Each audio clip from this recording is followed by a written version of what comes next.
Olá pessoal, hoje a gente vai dar continuidade ao assunto do nono ano, olha aí o cara aparecendo aí,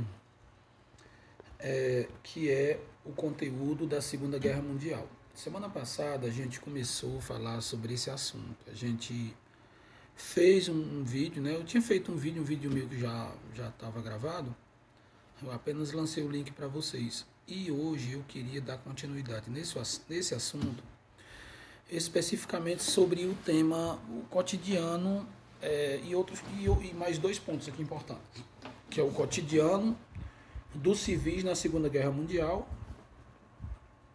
que a gente vai começar agora a falar dele. E o outro ponto é, ele está aqui mais embaixo. O mundo depois da guerra, né? Tem aqui a questão da resistência também, acho que passou por cima. Resistência, né? Como as pessoas resistiram, né? À guerra. Muita gente não queria, gente, essa guerra. A Segunda Guerra Mundial foi algo que muita gente não queria. Até os próprios alemães, tem alguns alemães que não queriam que essa guerra acontecesse. Certo? Por isso que eu estou aqui me referindo ao termo, ao ponto aqui que é resistência. Aí o outro ponto aqui é a Organização das Nações Unidas, né? Aí, se eu não me engano, finaliza. Pronto, aí finaliza, né? Aí a gente... Vou botar esse negócio pra cá, pra esse meu dedão parar de passar ali, gente. Beleza? Olha, eu vou aqui começar... Como é que eu diminuo mais essa câmera aqui? Na miudinha, pronto. Então... Começando aqui, ó. O assunto é o cotidiano na Segunda Guerra Mundial. O cotidiano das pessoas, né?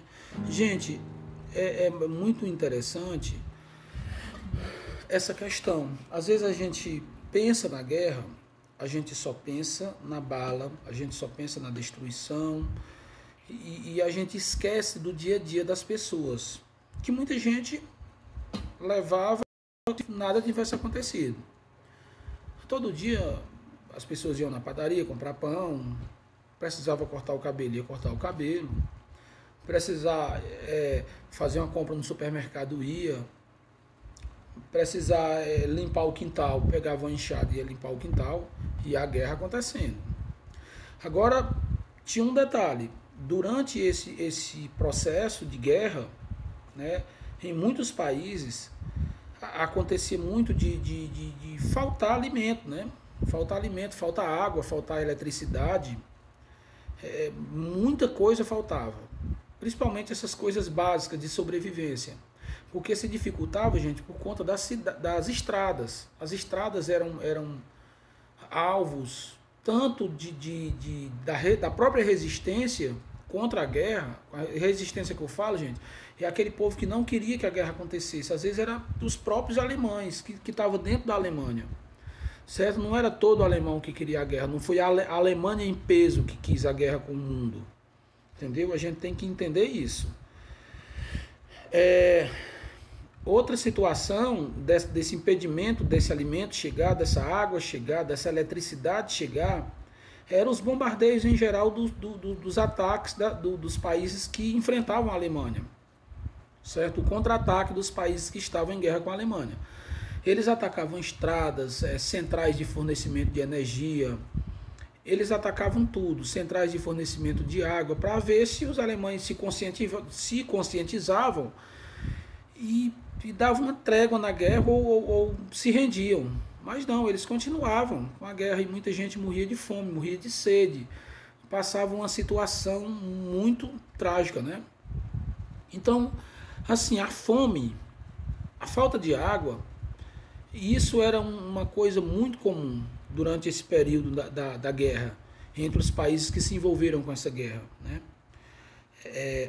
A gente tem aqui, ó, em outubro de 1949, em outubro de 1941 a novembro de 1942, greves se generalizaram pela França, pela Bélgica, pela Holanda, pela Dinamarca.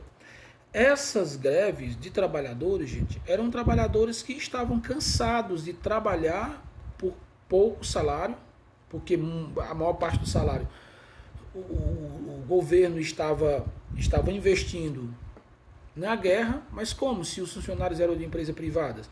Porque assim, gente, a economia, o sistema público, o gasto público, ele é embasado em cima do sistema privado. Então, se o sistema público se enfraquece, o sistema privado também se enfraquece. Então, não tinha como os empresários pagar um salário digno à população. E muita gente fazia greve, não ia trabalhar e fazia passeata nas ruas. Era uma forma de resistir, de fazer com que essa guerra parasse, de dizer um não à guerra, de dizer um não à continuação dessa guerra.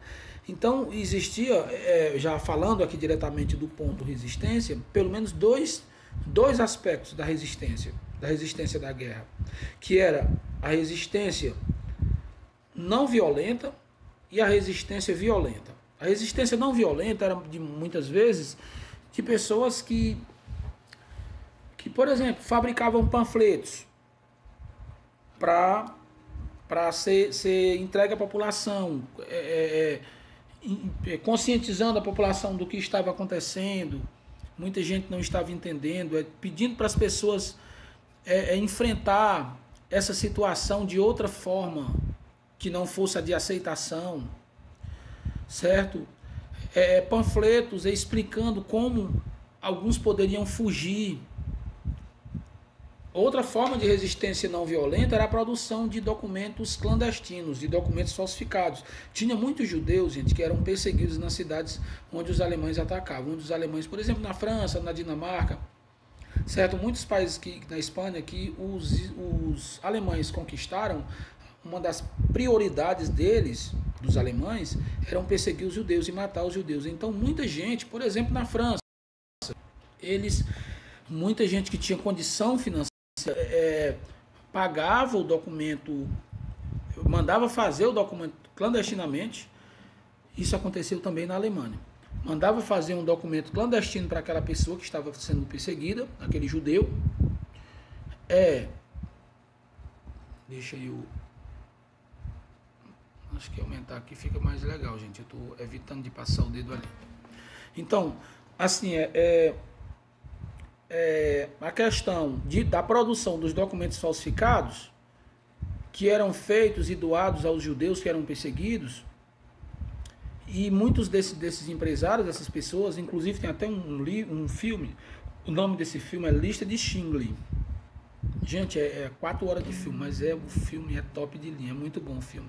Era bom que vocês pudessem ter acesso a esse filme, né? Procurar depois aí na internet, ver se dá para vocês assistirem. Tem muitos filmes, muitos filmes. A menina que roubava o livro, o menino que enganava os nazistas. Tem muitos filmes bons, gente. Tem um filme também, meu Deus, é muito bom. É O Pianista. O nome do filme é O Pianista. Conta muito essa questão já do final da guerra, em que a Polônia tinha sido invadida pela Alemanha e já estava ali praticamente no fim, né? E esse cara ficou tentando sobreviver de restos de comida nos hospitais abandonados, nas escolas abandonadas. É muito legal o filme. Era bom vocês dar uma olhada. O Pianista, o nome do outro filme. O Menino que Enganava o Menino que Enganava os Nazistas. Outro filme muito bom. Todos são bons. A Menina que Roubava Livros. Outro, A Lista de Schindler. Aí tem esse que é especificamente na França, que eles falsificavam documentos e facilitava para os judeus fugirem. Eu estou esquecido desse filme, mas ele é muito bom. Estou esquecido aqui do nome desse filme. Depois eu passo para vocês. Então tinha a resistência, gente, essa resistência não violenta, que era de produção desses panfletos, era falsificação de documentos, era facilitar a fuga desses caras, né? Sabotagem de estradas, né? Um monte de coisa interessante. Outra coisa aqui era a resistência. A resistência, eu não sei nem onde é que está mais, está aqui, pronto. A resistência violenta. O que era a resistência violenta? A resistência violenta era, às vezes, até grupos armados. Empresários que financiavam a compra de armas e davam para esses grupos entrarem na guerra contra os próprios alemães. Na França, era paramilitares, né? Aqueles caras que não era militar, não fazia parte do exército, mas eles não queriam que a guerra acontecesse e eles queriam derrotar os alemães. Então a própria população se juntava com armas e ia ali matando um alemão. Onde dava certo matar um alemão, eles matavam. Eles incendiavam carros, eles incendiavam locais onde tinha alemão, eles arrebentavam estradas, colocavam entulhos na frente da estrada para não chegar o alimento, para não chegar a munição. Então a resistência era de todas as formas, né? Outro ponto aqui é assim, o mundo depois da guerra. Gente, o mundo depois da guerra foi triste, muito triste. Durante a guerra, gente, muitas pessoas morreram. 60 milhões de pessoas morreram, 20 milhões só na Rússia. Foi muita gente morta, gente. Imagine aí 60 milhões. O mundo não tinha tantas pessoas como a gente tem hoje. A gente tem 8 bilhões de pessoas no planeta, né? E a gente não tinha 8 bilhões de pessoas no planeta. Talvez a gente tivesse aí 3 bilhões, 4 bilhões de pessoas no planeta nessa época. E só durante a guerra morreu 60 milhões. A Rússia morreu 20 milhões porque a Rússia tinha mais pessoas, né? Era um país muito populoso, né? Um país, na época, um dos mais populosos e que o único em grande população que estava envolvido com a guerra. Então, arrasou a Europa. Arrasou, a Europa ficou acabada. Então, essa reconstrução da Europa, ela tinha que existir, tinha que acontecer a reconstrução da Europa. Qual eram os países que estavam com melhores condições para reconstruir esses países que tinham se envolvido com essa guerra? Gente, a Rússia, os Estados Unidos, os dois países mais poderosos na época que tinham condição de reconstruir os países envolvidos com essa guerra. À medida que a Rússia ia ganhando espaço na guerra, na reconquista dos territórios que tinham sido conquistados, que tinham sido invadidos pela Alemanha, à medida que a Rússia ia se chegando, a Rússia já ia implantando seu sistema. Professor, e qual era o sistema da Rússia? Você está falando de sistema, que sistema é esse? Gente, sistema de capital, de dinheiro, né? Sistema econômico, de mercado. O sistema de mercado da Rússia, ele procura nivelar a população. Ele não tem um sistema privado, ele tem um sistema público. Tudo lá é público. Saúde, educação, segurança, transporte, tudo. Até o alimento. O alimento é também doado pelo governo, porque as pessoas, a população trabalha para o governo, trabalha para gerar lucro para o Estado, para o governo, para o país. Não tem aquela pessoa que trabalha, se vira médico, faz uma faculdade de médico e vira médico, ou um cara que se torna advogado, faz um concurso, vai ser juiz, vai ganhar milhões aí. Não tem. Todo mundo ganha lá $40. Era em torno de 40. Eu não sei se diminuiu, se aumentou, mas em 2008, 2009 era isso aí, $40. Todo mundo, um gari, um médico, um advogado. Então todo mundo trabalhava para o Estado, trabalha para o Estado. Então quem vai controlar essa questão da renda é o Estado. Se o Estado melhorar a sua renda, se o Estado enriquecer, então vai ser distribuído para a população igualitariamente, certo? Já o capitalismo é de outra forma. O capitalismo ele já deixa a pessoa enriquecer, se a pessoa quiser trabalhar e ganhar muito dinheiro, ser médico, ser advogado, ser juiz, e ser milionário, ser empresário, pode enriquecer. Assim como também se a pessoa não quiser nada, quiser pedir esmola na porta do mercado, ficar pobre a vida inteira, o sistema capitalista deixa. Então por isso que no sistema capitalista existem ricos e pobres.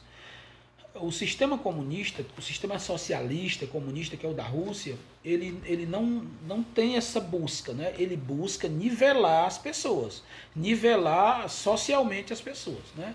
Muito embora exista muita corrupção também, assim como no sistema capitalista. Eu não vou dizer que tem mais ou que tem menos, só sei que tem muita corrupção também. Tem muita gente lá que vive comendo em pratos de ouro, enquanto outras pessoas comem nada, né? Outras pessoas que não comem nada.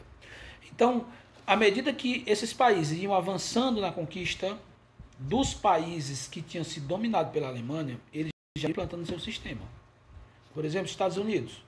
Como a parte da Europa ocidental já é mais próxima dos Estados Unidos, ficava mais fácil os Estados Unidos ir pegando esse lado aí, já implantando seu sistema. Assim como a Rússia, como ali o leste europeu estava mais próximo da Rússia, você vê o mapa, você vai notar que o leste europeu ele é bem próximo da Rússia. Então, à medida que a Rússia ia avançar, então a Europa, quando terminou a guerra, a Europa ficou dividida em dois polos, né? Um lado liderado pela Rússia, que ela implantou o socialismo, e do outro lado um coordenado, liderado pelos Estados Unidos, que os Estados Unidos implantou o seu sistema. E aí já vai começar uma guerra que mais na frente a gente vai falar dessa guerra, que é a Guerra Fria, né? Olha a destruição, gente, aqui. Olha o destroço aqui de uma cidade atacada durante a guerra. Postes caídos, igrejas arrebentadas, apartamentos. Você vê tudo aqui, gente, tudo estragado. Olha o trenzinho aqui, gente. Meu Deus, um destroço danado. Quantos corpos de pessoas estão escondidos aí, né, gente? Apodreceram, ficaram aí. Gente, para concluir esse nosso assunto, eu quero botar minha cara para cá, gente, olha aí. Eu quero falar da Organização das Nações Unidas. A Organização das Nações Unidas, gente, isso foi fundamental. Na época, como eu falei para vocês, os dois países poderosos que tinha era a Rússia e os Estados Unidos. A Rússia e os Estados Unidos. Então, eles fizeram, gente, uma reunião com 50 países, certo? Lá em São Francisco, nos Estados Unidos. Essa conferência envolveu até o Brasil. Não sei de nada lá.